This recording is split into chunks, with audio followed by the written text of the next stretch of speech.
Saya percaya bahwa kita boleh ada hari ini semua karena anugerah Tuhan, amin.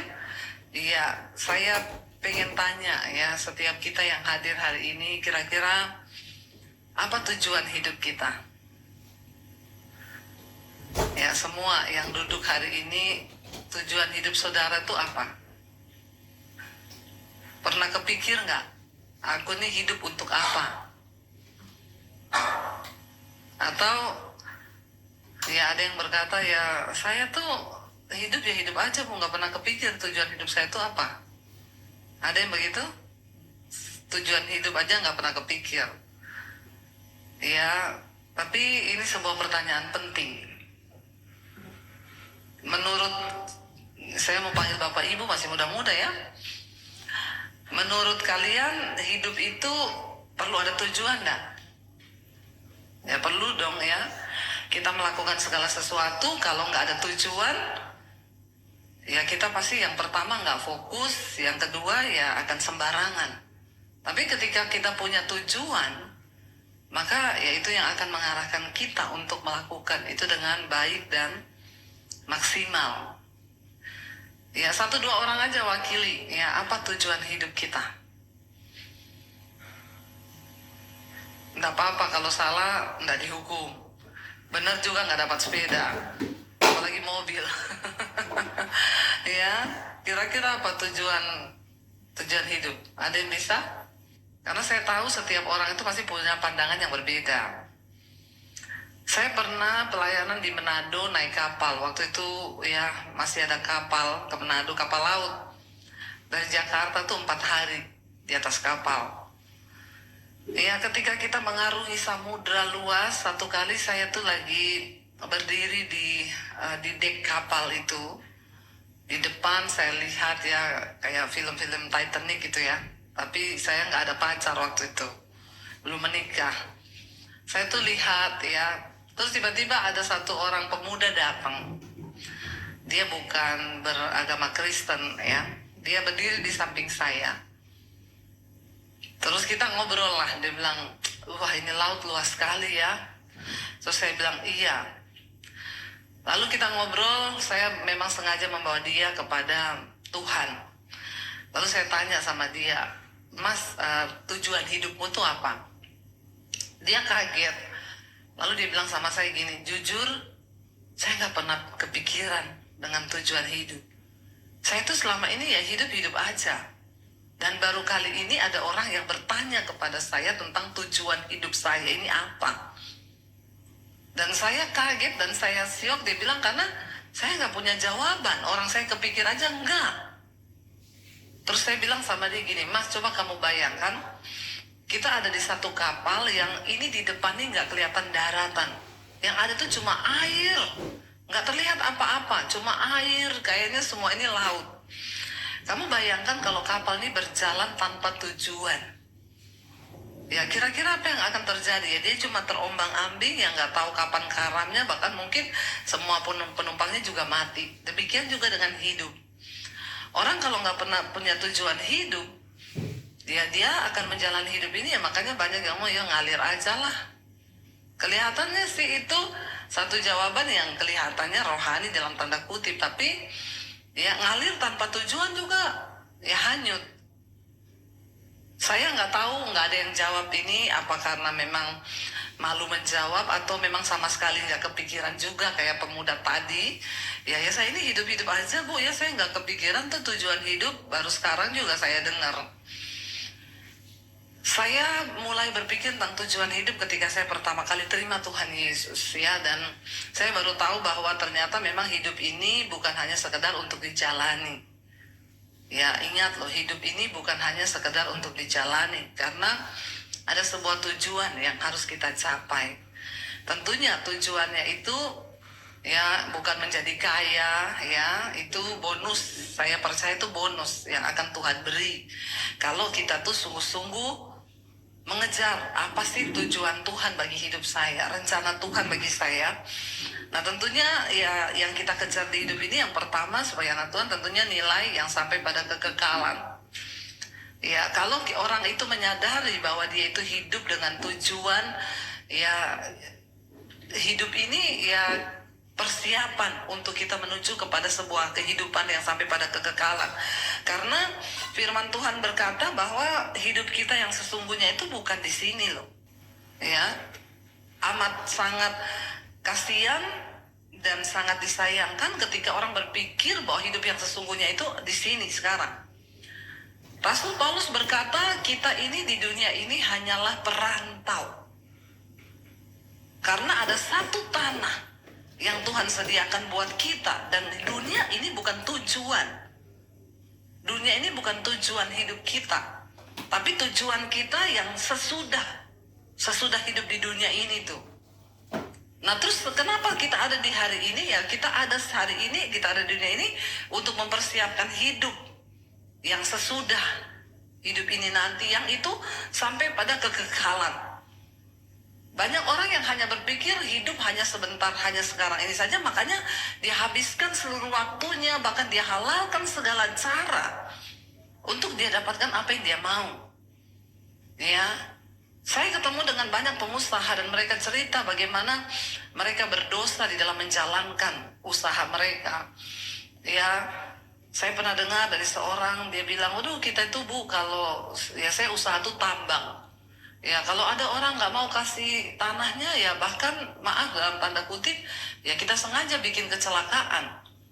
Ya karena kita demi memperoleh tanah yang kita inginkan itu. Lalu saya ngomong sama dia, ya terus setelah kamu dapat tanah itu, lalu kamu gali, ada tambang, dapat duit, apakah hatimu itu sejahtera? Kalau orang hanya berpikir bahwa hidup ini hanya yang sekarang ini, makanya banyak orang tuh menghalalkan segala cara untuk mendapatkan uang.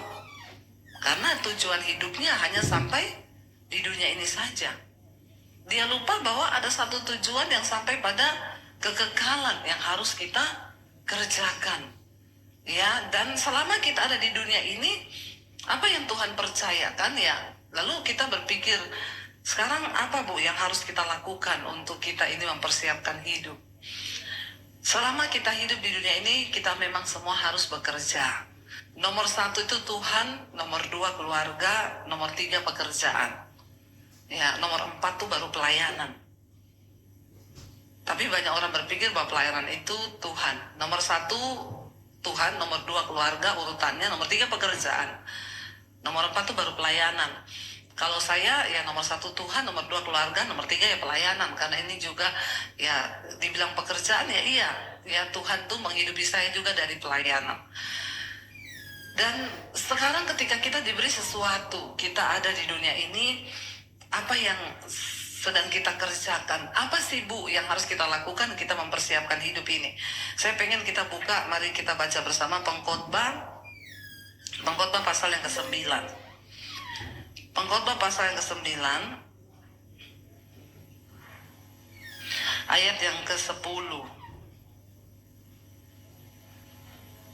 Pengkhotbah pasal yang ke-9 ayat yang ke-10. Ayat yang ke-9 dulu aja ya, biar lebih afdol.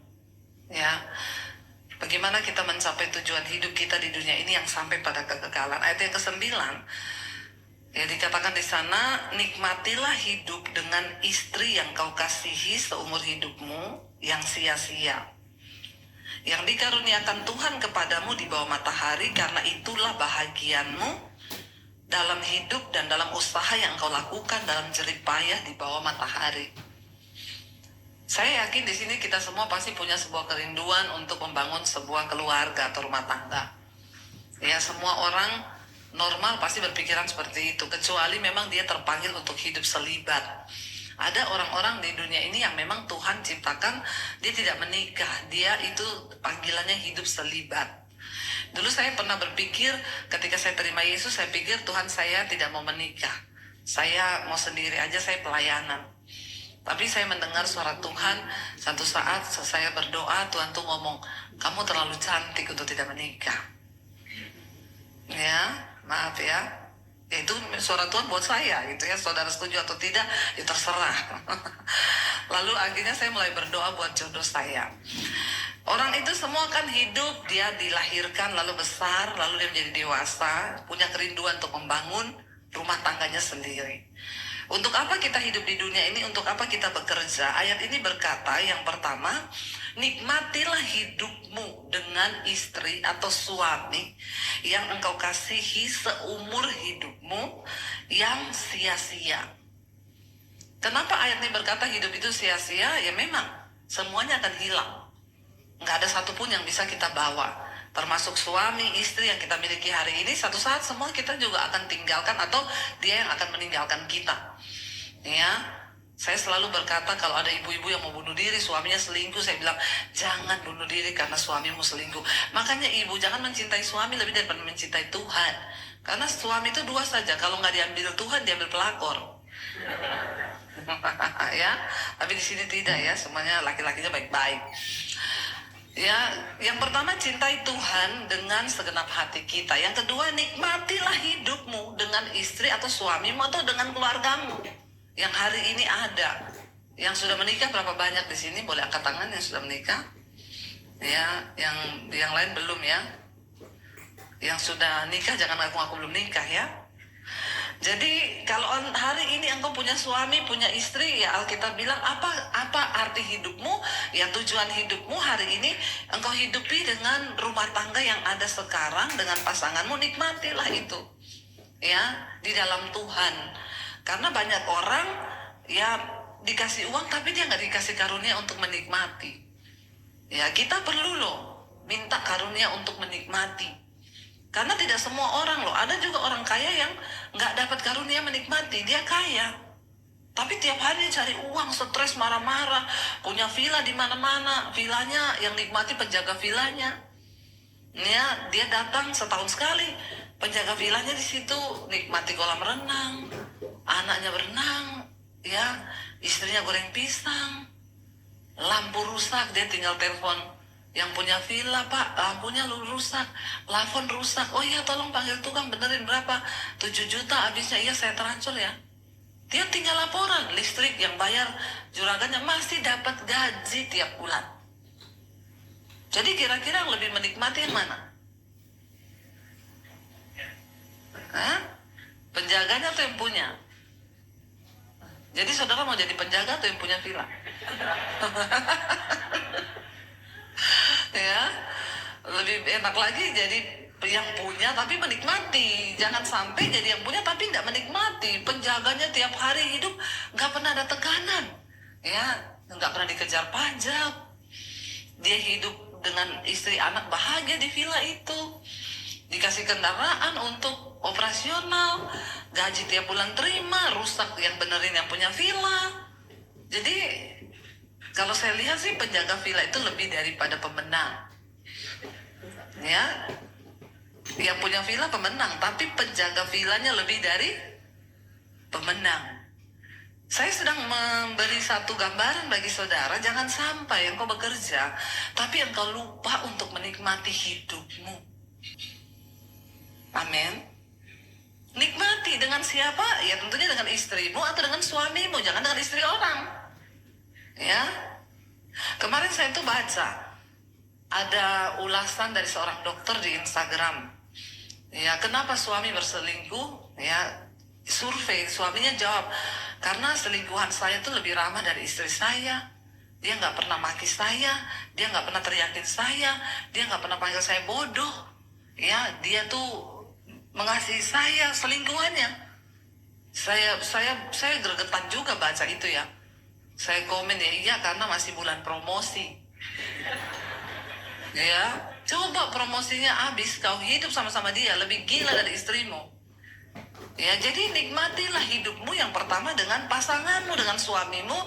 Engkau bekerja, setelah itu engkau pulang, engkau nikmati hasil jerih payahmu itu dengan istrimu. Ada orang, dia kerja susah payah, dia nikmati dengan temennya, nggak dengan istrinya atau nggak dengan suaminya. Ya, dengan teman tapi mesra, TTM, hati-hati. Itu banyak terjadi nih. Nggak usah angkat tangan. Ya, banyak terjadi karena engkau tidak ketemu suami, nggak ketemu istri 8 jam sehari. Ya, kau berangkat, istrimu masih pakai daster, kau pulang dia udah pakai daster lagi. Kau datang ke kantor, lihat temenmu rapi, make up.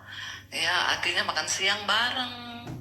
Ya, lalu terjadilah hal-hal yang diinginkan. Jangan pura-pura bilang tidak di. Banyak orang begitu. Lalu terjadilah hal-hal yang tidak diinginkan, Bu. Kau jangan bohong.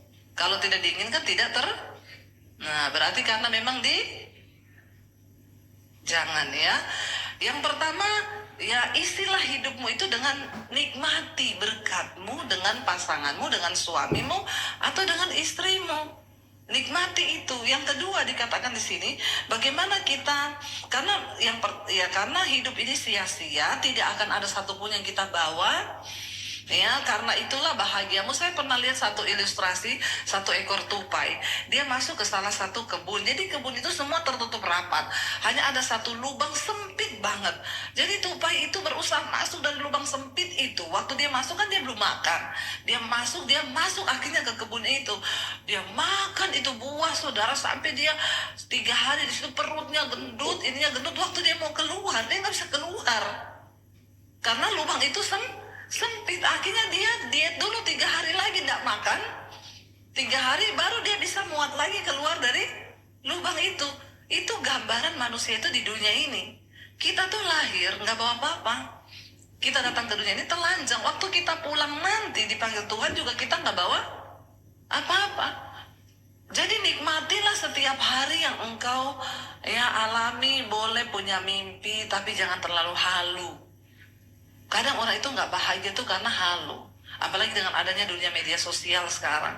Kita lihat, dia pamer ini, pamer itu, ya. Kita lihat di IG, dia liburan, dia naik ini. Ya, jangan terlalu terpengaruh. Ya, sebab seringkali tampilannya itu tidak sesuai dengan apa yang ditampilkan. Ya, kayak kemarin ada iklan saham. Ya, dari luar negeri. Jadi mereka bikin tayangan naik private jet. Ya, kamu ikut saham saya, lihat saya usia muda, kemana-mana sudah naik private jet. Dia di syuting naik turun private jet. Pilotnya buka suara. Bohong, itu private jet charteran. Pinjamnya sama saya, tapi diakui punyanya dia pribadi. Ya, tidak seindah iklan hidup ini. Jadi nikmati apa yang kau punya hari ini di tanganmu. Ya, enggak usah terlalu muluk-muluk. Bahagia itu sederhana kok. Saya sudah ketemu dengan orang kaya raya, ya. Itu makannya juga cuma sehari 3 kali. Dan udah nggak bisa banyak. Bener. Ya, orang kaya-kaya itu makan sedikit udah kenyang loh. Ya, saya sampai ngomong sama suami saya, kalau kita sih baru OTW kaya. Baru OTW. Belum kaya, baru OTW. Dimanin dong, amin? Aminin aja. Ya.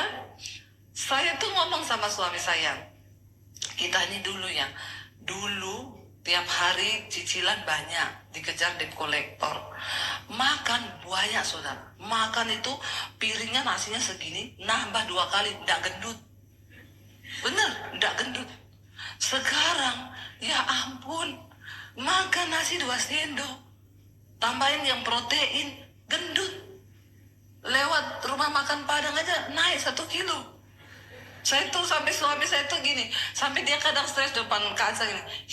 Gimana sih bisa kurus? Kenapa ya dulu kita makan 2 piring tak gendut? Saya bilang dulu susah, saya stres. Dulu baru bangun pagi mikir cicilan. Dulu itu menyedot semua karbohidrat dan kalori yang ada dalam diri kita.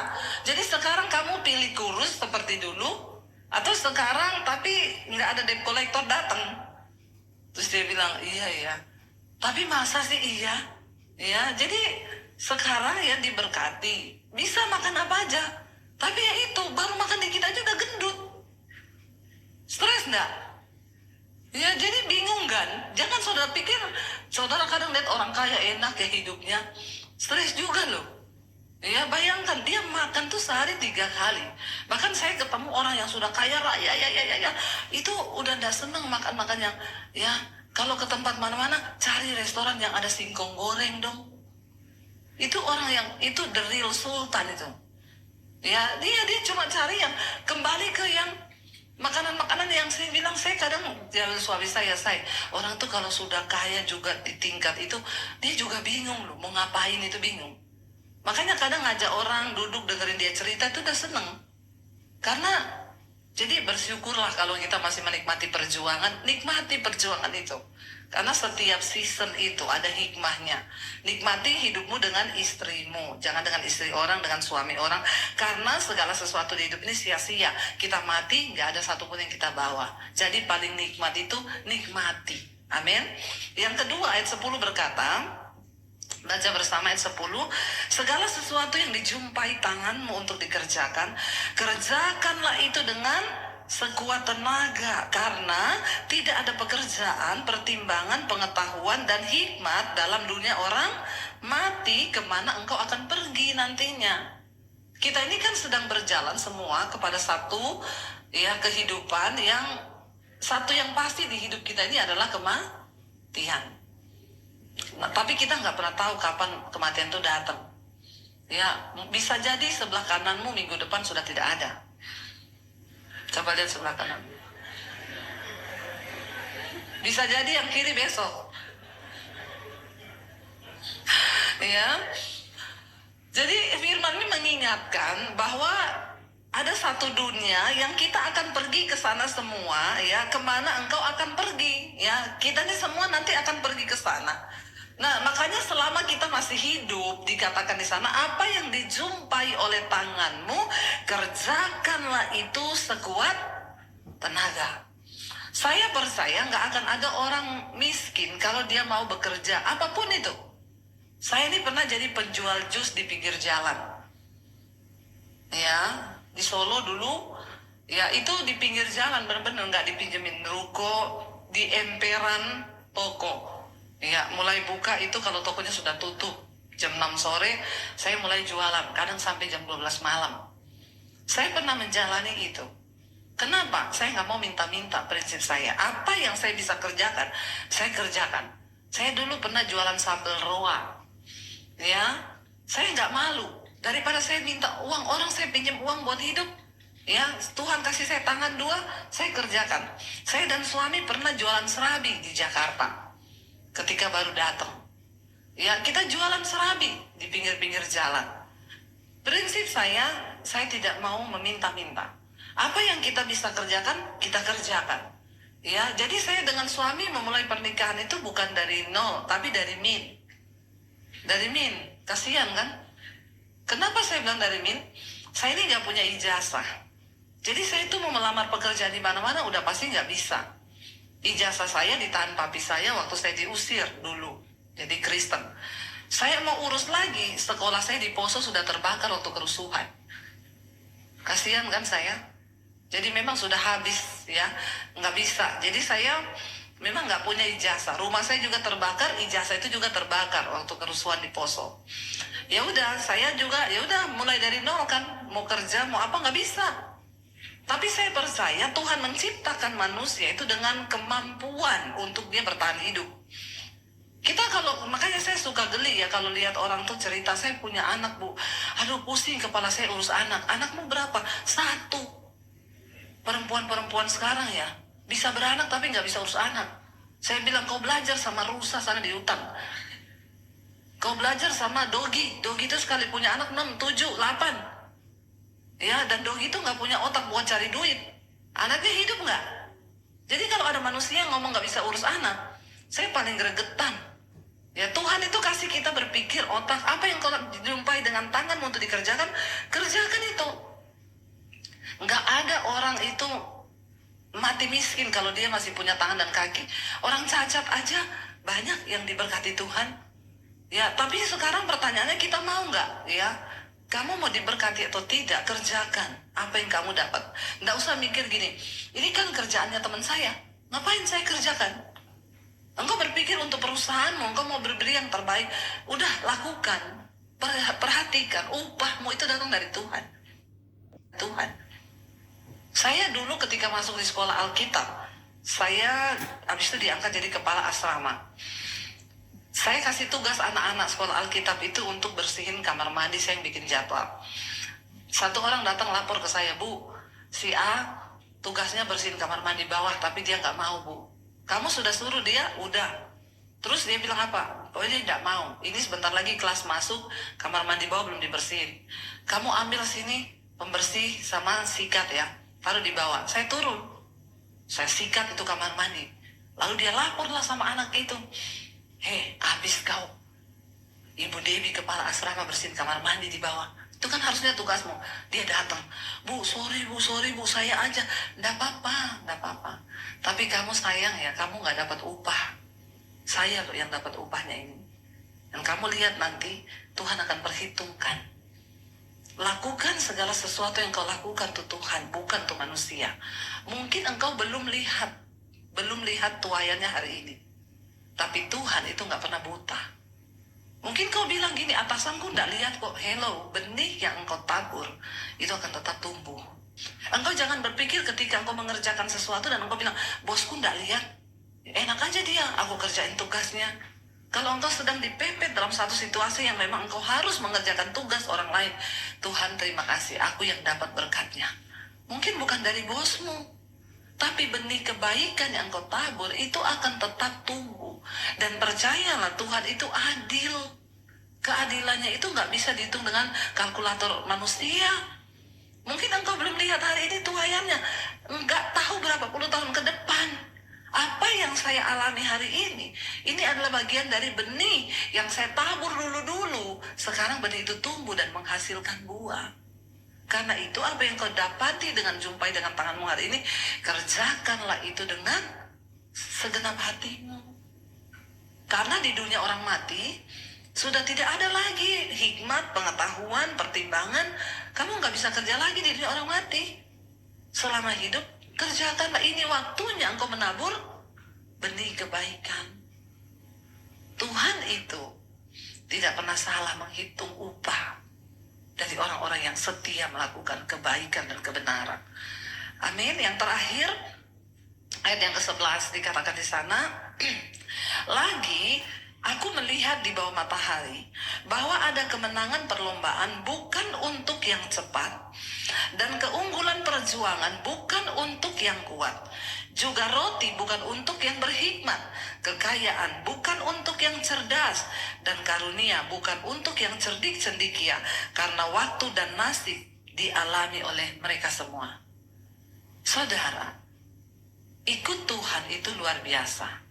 Engkau akan melihat di dalam Tuhan, ya, di bawah matahari ini, bahwa perlombaan kemenangan itu bukan untuk yang cepat saja, bukan untuk yang kuat yang akan menang, tapi perkenanan Tuhan bagi orang-orang yang dikasihi, ya, itulah yang akan kita raih di dalam Tuhan. Kita mungkin nggak tahu jalannya seperti apa, tapi ketika engkau melakukannya dengan hati yang benar, dengan tujuan yang benar, engkau melakukan menabur benih-benih kebaikan, engkau akan melihat satu saat, ya, engkau akan tercengang-cengang. Contohnya di Alkitab siapa? Daud, seorang yang tidak diperhitungkan di dalam keluarga. Daud itu dari ketujuh orang saudaranya laki-laki, itu bapaknya, ya, semua kakak-kakaknya itu menjadi prajurit di Israel. Mereka berlatih untuk berperang. Tapi Daud tidak diizinkan. Papanya bilang, kamu gembalakan kambing domba aja, tidak usah ikut-ikut. Kamu tidak ada potongan untuk jadi prajurit. Bahkan ketika Nabi Samuel berkata kepada Isai, aku akan mengurapi salah satu dari anakmu untuk menjadi raja atas Israel.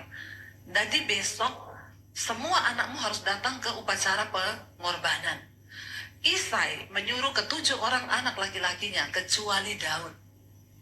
Jadi menurut kita, sebenarnya Daud punya alasan untuk kepahitan. Dia nggak diperhitungkan. Coba kalau Nabi datang, pada zaman itu Nabi itu seperti suara Tuhan loh. Dia ngomong, besok anak laki-lakimu suruh datang semua. Saya yakin malam itu pasti bapaknya bilang, kalian semua pakai baju bagus ya, besok kamu akan diurapi oleh Nabi. Mungkin Daud bertanya, Pah, aku pakai baju apa? Lu ndak usah, kecuali kau. Kamu ndak masuk hitungan. Secara potongan, secara body enggak. Kamu gembalakan kambing domba. Ketika Samuel datang, Dilihatnya kakak Daud yang tertua, tinggi, besar, ganteng. Alkitab bilang, waktu dia masuk, Samuel bilang, inilah orang yang akan diurapi Tuhan jadi raja. Potongannya benar-benar potongan raja. Tapi Tuhan bicara di hati Samuel, aku sudah menolak dia. Engkau manusia melihat apa yang di depan mata, tapi aku Tuhan melihat hati. Tidak ada satupun, lewat lagi yang kedua, lewat yang ketiga, tidak ada satupun yang Tuhan suruh urapi. Akhirnya Nabi Samuel tanya sama Isai, sudah ini semua anakmu laki-laki? Nggak mungkin Tuhan salah bicara. Nggak ada satupun dari mereka yang akan diurapi. Lalu Isai bilang, ada satu yang bungsu, tapi aduh dia nggak masuk hitungan. Nggak usah, ngapain lu? Lalu Samuel berkata, panggil dia ke sini hari ini. Kita tidak akan mulai acara ini sebelum dia datang. Lalu Daud tuh dipanggil dari padang gurun. Nggak tahu, nggak dicerita dia pulang mandi atau tidak. Iya, tapi dia datang dengan lugunya, nggak ada persiapan. Ketika Daud berdiri di hadapan Nabi Samuel, Tuhan bilang, urapi dia. Inilah orang yang aku pilih. Lalu akhirnya Samuel ambil tanduk minyaknya disiram dengan minyak urapan. Dan ketika akhirnya Daud besoknya dia sudah diurapi, apakah dia jadi prajurit? Enggak, dia tetap gembalakan kambing domba. Lalu bapaknya panggil Daud, kamu pergi ke medan pertempuran. Kakakmu itu di sana lagi mau berperang sama orang Filistin. Ada Goliat di sana raksasa. Kamu pergi antar keju sama roti ya. Antar terus tanya kabarnya mereka baik nggak. Daud pergi bawa roti sama keju. Waktu dia sampai di lembah itu, dia lihat ada Goliat yang menantang barisan bangsa Israel. Goliat bilang, siapa dari engkau orang Israel yang punya pahlawan? Suruh maju, kita 1 lawan 1. Supaya tidak terjadi banyak pertempuran darah. Siapa yang menang, dianggap kemenangan satu bangsa. Siapa yang berani? Goliat itu tingginya 6 hasta. 6 hasta 1 jengkal. Sementara yang lain itu paling 2-3 hasta tinggi mereka rata-rata. Lah Goliat itu berlipat kali ganda. Jadi semua yang lihat ciut, Alkitab berkata, maka ketakutanlah Saul dan seluruh tentara Israel, termasuk kakak-kakaknya Daud yang prajurit. Tapi ketika Daud sampai di situ, Daud tidak tahu kalau hari itu adalah hari promosi besar buat dirinya dari Tuhan. Apakah Daud tahu? No. Dia pergi ke situ cuma bawa roti dan keju.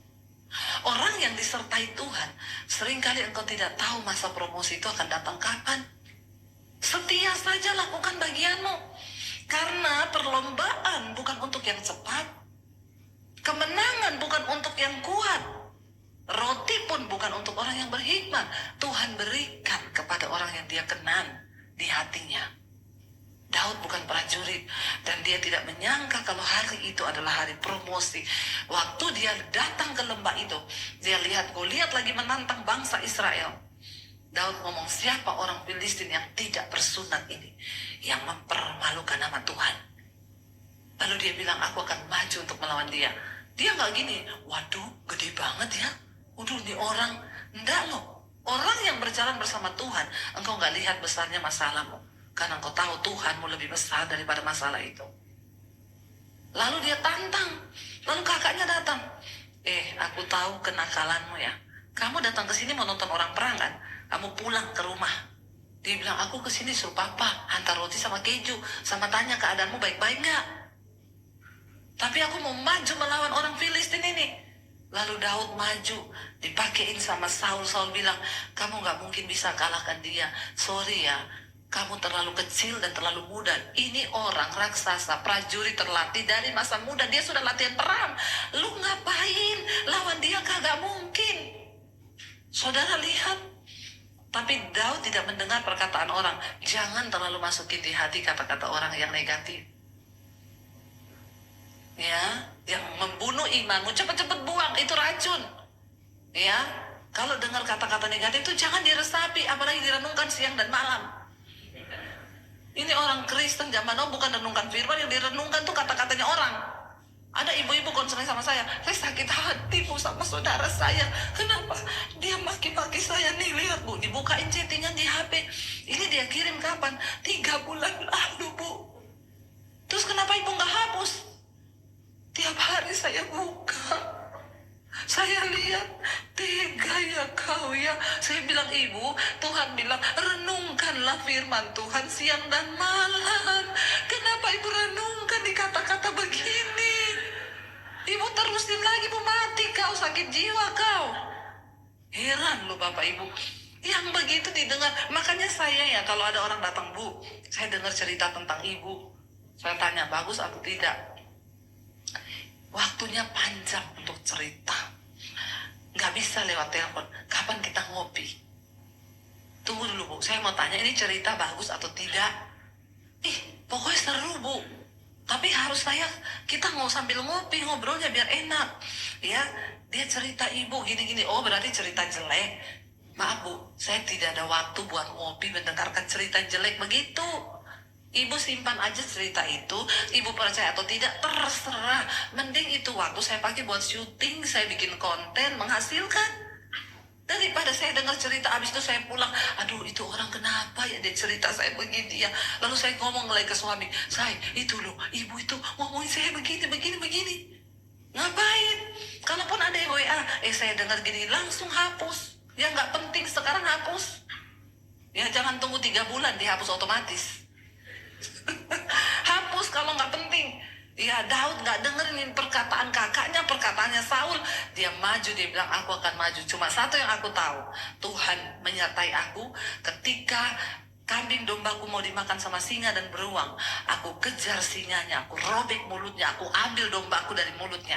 Tuhan yang sama, yang meluputkan aku, memberi aku kemenangan di padang. Dia yang akan beri aku kemenangan lawan orang Filistin yang tidak bersudah. Lalu dia maju, cuma bawa batu. Lalu Goliat maju dan berkata, kamu pikir saya anjing? Orang tuh mau perang bawa senjata, bawa tombak, lembing, dan pedang. Kamu datangi saya pakai batu, kamu pikir saya ini anjing? Tapi satu batu, Daud ambil 5 batu digali. Satu batu pertama, dia taruh di katapelnya, dia arahkan ke Goliat, langsung kena di dahi. Satu batu pertama membuat dia jatuh dan mati tersungkur. Siapa yang beri kemenangan? Tuhan. Makanya ketika Goliat berkata, kamu pikir anjing kamu datangi aku tanpa senjata? Daud bilang, engkau mendatangi aku dengan tombak, lembing, dan pedang. Tapi aku datangi engkau dengan nama Tuhan Allahku. Dan aku akan membunuhmu hari ini, supaya bangsa Israel dan bangsa Filistin tahu bahwa kemenangan dalam sebuah pertempuran bukan tergantung pada perang, bukan tergantung pada senjata yang dibawa, tapi dari tangan Tuhan yang kuat. Maaf ya, kemenangan bukan untuk yang kuat, perlombaan bukan untuk yang cepat. Mungkin skillmu biasa-biasa, mungkin engkau gak punya ijazah luar negeri, tapi kalau engkau berjalan bersama Tuhan dan engkau hidup dalam kebenaran, engkau melakukan segala sesuatu itu dengan sungguh hati. Apa yang dijumpai tanganmu, jadi orang ringan tangan. Itu yang dimaksud. Apa yang kau jumpai, kerjakan itu dengan segenap hati, maka upahnya Tuhan beri bagi engkau. Amin. Mari kita tundukkan kepala, kita berdoa. Terima kasih Tuhan, kami percaya Tuhan itu tidak pernah kurang cara, Tuhan gak pernah kurang hikmat